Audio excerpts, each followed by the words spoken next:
Satish, it hurts, it really does. It hurts, it really does. Toastmaster Satish. A very warm morning, ladies and gentlemen. Morning. Thank God you're still awake. Well, how many of you loved college back in your good old days? School? Which one did you like? School. Yeah, but college you have to go through to get here, right? So you have to get into college. What was the first thing that drew you to college apart from the attendance requirement? Friends? Specific? Specific? There he is. And for the girls? That's it, right? Well, that was what drew me to college. I had my reasons. Well, a similar way, we'll start with the story of a lad who was a debonair, who was a heartthrob of all the ladies in his class. He was as bright as the sun, cool as the moon. He had got a softness of the breeze, and he had got the strength of a gale. Now, he was a heartthrob, and he had all the swag to get into the classroom, and he knew each eye is looking at him. Not the guys, of course. They were looking down when he was entering, for obvious reasons. But now he enters in. Seagrams has a tagline, right? Anybody can spell it out for me? Men will always be men. Men will be men, right? He was a man and he was the same. He had a girl in his heart, he couldn't muster courage to go tell her that. All the girls looking at him. This girl had her own swag because, she's getting the attention.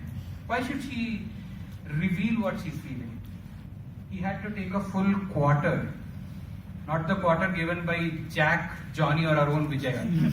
The time, a quarter of a year is what he took to go and tell her. After all the nudging by his friends kept pushing him, and all the sorts of stuff we used to do in college. How many of us didn't do this? You will not agree now anyway. Well, he took a quarter of time to go and say it, and in an interview when Allu Arjun was asked, did you go and propose to your wife? He said, men will be men and I had to do it. She took time to say yes. This girl took a full to say yes. Again guys, Friday night's away. It's not that full. She took a year. Fine. So they went along. Time flew. She got placed in an Indian firm. This guy flew away abroad. He had his own plans. And time flew. After 5 years or so, she decided, time's right, I go tell my dad that I want to marry this guy. She walks up to her uber cool dad and tells him he is uber cool for a change. And tells him that I love this guy, I want to get married to him. He says a strong no in capitals. Tried sending this to your manager anytime on link. You know what it means, right? A very strong no, he said to her, but not because of the stereotypical dads we have in our mind. He was the rock star of the criminal intelligence department of the Indian police, and he knew what his daughter was up to, and he was doing a background check all this while. He knew this guy was not right. Well, the girl just said, I'm just walking over, I will not listen to you. He was broken. He was broken from within.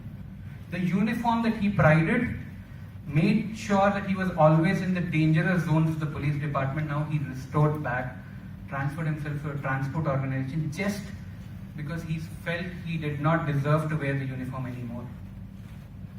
The 27-year-old service with bullets never took him to the hospital. He was hospitalized this time. A piece of his heart was taken away. She just walked over him. Years passed, he knew what was going on. Now, why did he say a no? Anybody was curious to know? Yes.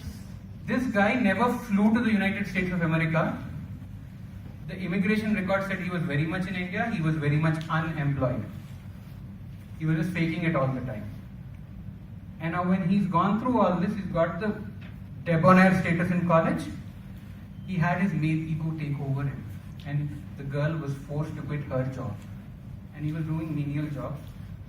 And then the cycle goes on, domestic abuse started coming in. She was a self-made girl, her daddy's girl, brought up the way he was. She could take it for 3 years. She could take it no more after that. She picked up the phone, mustered courage. Now she couldn't show face, she just walked over him without giving him a chance to explain. Right. She picked up the phone, said, "Daddy, I can't take it anymore." 32 minutes later, she was back home and this guy was where he deserved to be. No prizes for guessing, he was right in the prison. Well, she would have done it before, but the self-made girl stopped her from doing it. After the episode happened, she said a feeble sorry. Maybe she didn't even say it, he heard it. He wrapped her in his arms and said, "I'm there for you, dear, every time you want me. You need not say sorry, I can understand what you went through." Well, ladies and gentlemen, this is what puts us to thought, right? How many stories like this have we heard? Many? Multiple? And this keeps repeating? To the guys out here and the girls out here who are unmarried or who are single right now, give it a thought. Just give it a thought.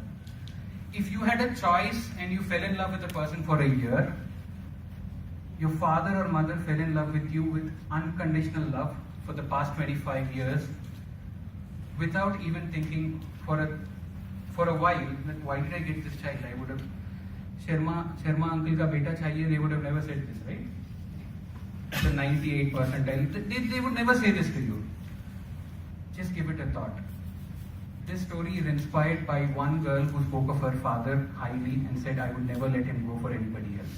Over to the TM audience.